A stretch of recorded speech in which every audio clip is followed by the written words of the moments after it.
শিহাব শাহিনের সাথে কাজ করা আসলে যে কোনো জনরারই হোক না কেন খুবই চ্যালেঞ্জিং। যেটা বর্ষণ ভাইয়া বলছিল, উনি অনেক বকাঝকা করে, বাট আমার কাছে মনে হয় এই বকাঝকার কারণেই বোধহয় পুরা কাজটা আমাদের জন্য এতটা সুন্দর হয় কিংবা এতটা ভালো হয় এবং প্রত্যেকটা অ্যাক্টর তাদের বেস্ট পারফরমেন্সটা দিতে পারে। সো এখানেও আসলে তাই হয়েছে।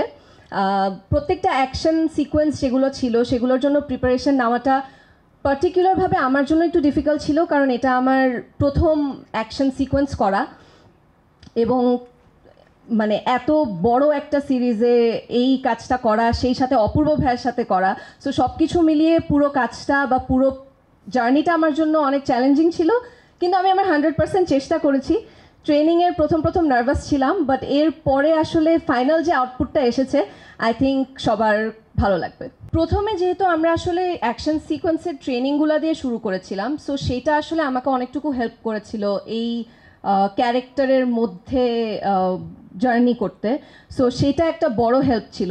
আর সেই সাথে আসলে অবশ্যই ডিরেক্টর এবং পুরা কাস্ট যেভাবে করে সাপোর্ট করেছে এবং যেভাবে করে পুশ করেছে, স্পেশালি যদি অপূর্ব ভাইয়ের কথা বলি, অপূর্ব ভাইয়ের সাথে আমার অসংখ্য কাজ হয়েছে, বাট এটা হচ্ছে আমাদের ওটিটিতে প্রথম কাজ।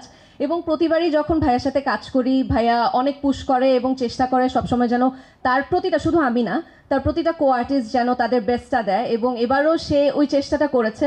আর সেই সাথে আবারও বলবো, শিহাব শাহিনের একটা ম্যাজিক আছে। সো যদি কারোর উত্তর দিতে হয় যে কেন দেখবে, আমি বলবো অপূর্ব ভাইয়া তো আছে, সেই সাথে শিহাব শাহিনের ম্যাজিক দেখার জন্য হলো গোলাম মামুন দেখতে হবে।